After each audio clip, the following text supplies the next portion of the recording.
আসসালামু আলাইকুম, Ranu home style cooking থেকে আপনাদের সকলকে স্বাগত জানাই। আজ আমি শেয়ার করব গোল পাউরুটি দিয়ে বার্গার। বন্ধুরা, এখানে আমি একটা বান রুটি নিয়েছি, যেটা বাচ্চারা মানে খায়, যেটাকে বলা হয় মিষ্টি রুটি। আজ আমার বেবিটা শখ করেছে যে আমি বার্গার খাবো, তো আমার কাছে বার্গার নেই, আমি এই রুটিটা দিয়ে আমার বেবিকে বার্গার বানিয়ে দেবো। দেখুন, এই রুটিটা দিয়ে বার্গার বানিয়ে দেবো। আমি এটা 2 পিস করে রেখে দিয়েছি, এটা দিয়ে আমি বার্গার বানাবো। আর আমি ওইখানে মাংস মানে আলুর মধ্যে চিকেন দিয়ে দিয়েছি। দেখুন বন্ধুরা, এখানে আমার আলুটা সিদ্ধ হয়ে গেছে। এর মধ্যে আমি অল্প পরিমাণ কাশ্মীরি লঙ্কা গুঁড়ো দিয়ে দেবো, যেহেতু আমার বেবি খাবে, বেশি আমি ঝাল দেবো না। আর এখানে আমি অল্প পরিমাণ নুন দিয়ে দিচ্ছি, আপনারা বুঝতে পারছেন না কীভাবে আমি দিচ্ছি। আর এখানে আমি একটু গোলমরিচ দিয়ে দিচ্ছি, দিয়ে এটাকে আমি ভালো করে মিক্স করে নেবো, করে তারপর আমি এটাকে ভেজে নেবো। এবার এটাকে মিক্স করে নেবো এর সাথে। আমি একদম হালকা মধ্যে করব, আমি এখন এটা বার্গার করছি না, বার্গারের মতন আমার বেবিকে এটা করে দেবো। তো আমার মনে হলো আপনাদেরকে এটা শেয়ার করি, তার জন্য শেয়ার করছি। আমি পরে করব বার্গার। দেখুন এটা কীভাবে করছি বেবিদের জন্য। আমি এখানে গ্যাসের ফ্লেমটা অন করে দিলাম, দেওয়ার পর আমি এখানে যে পাউরুটি ছিল সেটা আমি এখানে হালকা সেঁকে নেবো। দেখুন আমি এটা দিচ্ছি, হালকা সেঁকে নেবো। দেখুন এটা হালকা আমি শুধু সেঁকে দেবো, কোনো তেল দেবো না এর মধ্যে। এখন হালকা শুধু ঢাকা হয়ে গেছে আমার, তুলে নিচ্ছি আমি এটাও দিয়ে দিচ্ছি। এখানে যদি বড় মতো আমি বান করে, যেহেতু আলুর টিকিটা আমি বড় সাইজের করে নেব। এখানে আমি তেল একটু অল্প পরিমাণে রিফাইন অয়েল দিয়ে দিচ্ছি, বা আপনার বাটারও দিতে পারবে। টিকিটটা এর মধ্যে ভেজে নেবো, দিয়ে যেটা আমি একটা করবো।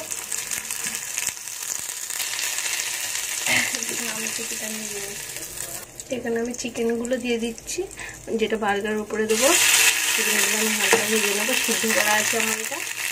এখানে গোল দিয়ে দিচ্ছি, গোলমরিচ গুঁড়া, নুন আমার দেওয়াই আছে এর মধ্যে। এটা আমি ভালো করে ভেজে নেবো, একদম ভাজা নিচ্ছি। দেখুন আমি এগুলো সেঁকে রেখে দিয়েছি। এখানে আলুর টিকিটাও করে রেখেছি। এখানে আমি টমেটো নিয়েছি, ক্যাবেজ নিয়েছি, আর পেঁয়াজ নিয়েছি। আর এখানে চিকেনটাও বানিয়ে রেখেছি ভেজে। আর এখানে আমি মায়োনাইজ নিয়েছি, টমেটো সস নিয়েছি। দেখুন আমি প্রথমে আলু টিকিটার মধ্যে দিয়ে দেবো, দিয়ে একদম বেবিদের এটা ফুড, বেবিরা খুব পছন্দ করবে। দেখুন আমি আলু টিকিটা কিভাবে দিচ্ছি, এর মধ্যে আলু টিকিটা আর এটা দিয়ে দিলাম আমি এখানে। দেখুন এখানে আমি সস দিয়ে দেবো, সস দিয়ে দেবো। আর এখানে আমি মায়োনাইজটা দিয়ে দিচ্ছি এর উপরে।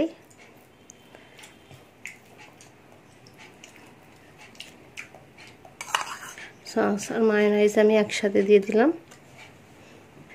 এখানেও আমি আলুর টিকি দিয়ে দিচ্ছি, ওতে অর্ধেক এর মধ্যে দিয়ে দিচ্ছি, যেটা আমি ভেজে রেখে দিয়েছিলাম। দেখুন কিভাবে দিচ্ছি। আমি এটা দুটো জায়গাতেই করে রেখে দিলাম। দেখুন এবার আমি এর মধ্যে চিকেন দিয়ে দেবো, কিছুটা আমি রেখে দেবো উপরে দেওয়ার জন্যে, কিছুটা আমি নিচে দিয়ে দেবো। বাচ্চারা যেহেতু চিকেন নিতে পছন্দ করে। দেখুন আমি এর মধ্যে চিকেনগুলো দিয়ে দিয়েছি, চিকেনগুলো সব আমি প্রত্যেকটা দিয়ে দিয়েছি। এবার এখানে আমি ক্যাবেজ মানে কফি দিয়ে দেবো। দেখুন কীভাবে আমি সাজাচ্ছি এটা। এখানে এবার আমি টমেটো দিয়ে দেবো। দেখুন আমি কি দারুণভাবে সাজাচ্ছি। আপনারা এটা বাড়িতে যদি পাউরুটি থাকে গোল, আপনারা বাড়িতে করতে পারবেন, কারণ এগুলো বাচ্চারা তো খুব পছন্দ করে। দেখুন আমি এখানে পেঁয়াজ দিয়ে দেবো।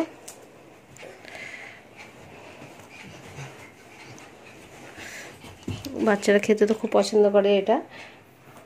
আবার কিছুটা চিকেন রেখে দিয়েছিলাম, এর উপর দিয়ে চিকেন দিয়ে দেবো কিছুটা।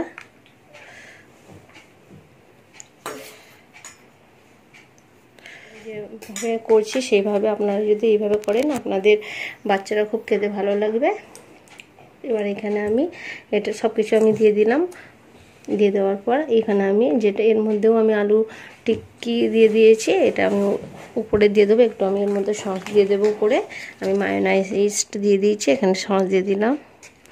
যেরকমভাবে যে খেতে পছন্দ করে সেইভাবেই আপনারাও যে পছন্দ। দেখুন এখানে আমি দিয়ে দিচ্ছি। এবার এইখানটা আমি এটা আর একটা পিস যেটা ছিল সেটা দিয়ে দিলাম। এখানে আমি বাটার দিয়ে দেবো অল্প একদম, কারণ বাটারে আমি নিচেটা খালি হালকা করে ভেজে নেবো। দেখুন এখানে আমি বার্গারটা হালকা করে ভেজে নিচ্ছি, কুক করে নিচ্ছি। এবার আমি তুলে নেবো এটাকে।